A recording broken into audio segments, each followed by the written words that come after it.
দর্শক, ভারত পাকিস্তান যুদ্ধের খবরাখবর জানাতে কলকাতা থেকে যুক্ত হচ্ছেন এস নিউজের সিনিয়র এডিটর পার্থ মুখোপাধ্যায়। চলে যাচ্ছি সরাসরি তার কাছে। পার্থ মুখোপাধ্যায়, এসএটিভি সংবাদে আপনাকে স্বাগত। আপনি জানেন যে ভারত নিয়ন্ত্রিত কাশ্মীরে একটি বোমা নিষ্ক্রিয় করা হয়েছে এবং এতে পাকিস্তানকে দোষারোপ করা হয়েছে। অন্যদিকে পাখতুনখাওয়া প্রদেশে পাকিস্তানও সন্ত্রাসবাদের জন্য ভারতকে দায়ী করছে। এই সন্ত্রাসবাদ ইস্যুতে দুদেশের মধ্যে যে নতুন করে উত্তেজনা বাড়ার আশঙ্কা দেখা দিয়েছে কিনা, আপনি এ বিষয়ে কি মনে করছেন? দেখুন, একটা কথা ভারতের তরফ থেকে বারবার বলা হচ্ছে যে অপারেশন সিন্দুর যেটা শুরু হয়েছিল সেটা এখনো জারি রয়েছে, অর্থাৎ সক্রিয় রয়েছে। কি ফরম্যাটে সেটা কিছু বলা হচ্ছে না। গত কদিন আগেই জম্মু কাশ্মীরের ভারত শাসিত জম্মু কাশ্মীরে ৬ জন কুখ্যাত জঙ্গিকে গ্রেপ্তার করা হয়েছে এবং তাদের মধ্যে কেউ এনকাউন্টারে মারাও গেছেন। অন্যদিকে ভারতের দিকে আঙুল তুলছে পাকিস্তান। পাক শাসিত কাশ্মীরে বেশ কিছু জায়গায় জঙ্গি হামলা হয়েছে, যেখানে বিপুল ক্ষয়ক্ষতি হয়েছে বলে বিভিন্ন সংবাদ মাধ্যমে বিভিন্ন রকমের বর্ণনা দেওয়া হচ্ছে। ফলে নির্ভরযোগ্য সূত্র বলতে যেটা বোঝা যাচ্ছে সেটা নেই। এর মধ্যেই কিন্তু কয়েকটা জিনিস খুব সিগনিফিক্যান্ট, যেমন ধরুন গিয়ে ভারতের জম্মু কাশ্মীরের প্রাক্তন মুখ্যমন্ত্রী মেহবুবা মুফতি, যিনি পিপলস ডেমোক্রেটিক পার্টির নেত্রী, তিনি বলছেন যে পহেলগাঁও হামলার জবাবে পাকিস্তানের বিরুদ্ধে অপারেশন সিঁদুর সঠিক হচ্ছে না। তার বক্তব্য যে পহেলগাঁওয়ে যারা হামলা চালিয়েছিল তাদের তো এখনো পর্যন্ত ধরা যায়নি। তাহলে এই অপারেশন সিঁদুর করে ভারতের কি লাভ হলো? পাশাপাশি তিনি আরেকটা কথা বলছেন যে সরকার এখন যা পদক্ষেপ নিচ্ছে তা আগেই নেওয়া উচিত ছিল। কোনো পরমাণু শক্তিধর রাষ্ট্রের কাছে যুদ্ধ কখনো কোনো বিকল্প হতে পারে না বলে পিডিপি নেত্রী মেহবুবা মুফতি বলেছেন। তিনি বলেছেন যে দুদেশের মধ্যে যা হয়েছে রাজনৈতিক কূটনৈতিক পদ্ধতিতে মেটানো সম্ভব ছিল।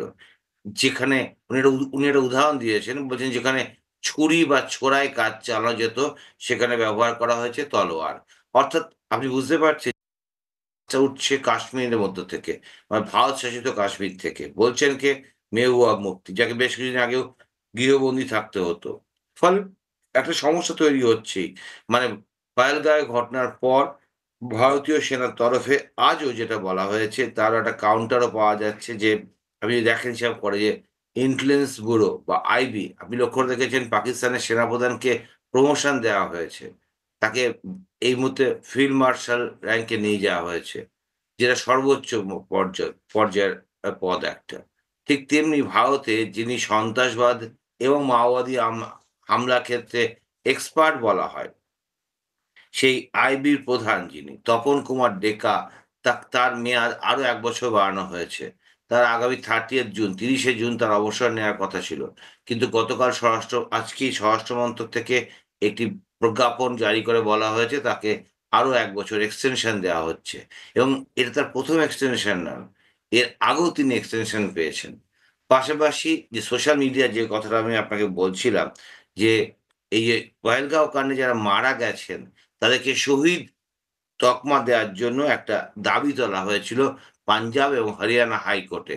কিন্তু সেটা কার্যত খারিজ হয়ে গেছে। কারণ এটা আদালত বলছে আমাদের বিষয় না, তার দেশের বিষয় বা স্বরাষ্ট্র মন্ত্রকের বিষয়। ফলে সেখানে আদালত হস্তক্ষেপ করতে পারে না।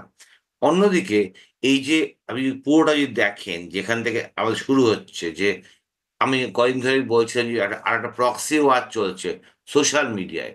যেখানে কার্যত ভারতের বিরুদ্ধে বিভিন্নভাবে প্রচার করা যেমন হচ্ছে, তেমনি ভারতের বিভিন্ন তথ্য গত কবছরে যে পাকিস্তানে পাচার হয়ে গেছে কিনা তা নির্দিষ্ট করে কিন্তু বলতে পারছে না ভারতের ২ ২ জাতীয় তদন্তকারী সংস্থা এনআইএ এবং ইন্টেলিজেন্স ব্যুরো। এই যে জ্যোতি মাহালত্য যাকে ধরা হয়েছে, তাকে ৫ দিনের পুলিশ রিমান্ডে নিয়ে যাওয়া হয়েছে। তার YouTube থেকে খুলে যা দেখা যাচ্ছে তা বিস্ফোরক। তিনি শুধু ভারত, পাকিস্তান বা চীনেই যাননি। তিনি বাংলাদেশেও গেছিলেন বলে গোয়েন্দারা জানাচ্ছেন। কিন্তু সেটা কিভাবে কি তা জানতে পেরেছেন এটা তারা এখনো নির্দিষ্ট করে জানা যায়নি। কিন্তু জ্যোতি মালহোত্রা বাংলাদেশ গেছিলেন, গিয়ে যে সীমান্ত দিয়ে গেছিলেন এমনটাও বলছেন গোয়েন্দাদের তরফ থেকে। ফলে এই যে জালটা সোশ্যাল মিডিয়ায় ইনফ্লুয়েন্সার বা প্রভারী দিয়ে যে জাল ছড়িয়ে দেওয়া হয়েছিল জনমত গঠন করতে বা বিভিন্ন গোপনীয় তথ্য বা আরো বেশি অনেক কিছু জিনিস জানার জন্য, সেটা কিন্তু এখন দিনের আলো মতো স্পষ্ট। এবং সেক্ষেত্রে উড়িষ্যার এক ভদ্রমহিলা এবং পশ্চিমবঙ্গের আসানসোলে এক ইনফ্লুয়েন্সার বা ইউটিউবারকে অলরেডি পুলিশ জেরা করা শুরু করেছে, এবং পুলিশ মনে করছে আগামী দুদিনের মধ্যে আরো বড় তথ্য বেরিয়ে আসবে, যেখানে স্পষ্ট হবে শুধু জ্যোতি মালহোত্রা একা নন, জি। এরকম অনেক ব্লগার, ইউটিউবার, সোশ্যাল ইনফ্লুয়েন্সার হয়তো আইএসআই বা বাংলা পাকিস্তানের এজেন্ট হিসেবে কাজ করেছে। জি। পার্থ মুখোপাধ্যায়, আপনাকে অনেক ধন্যবাদ।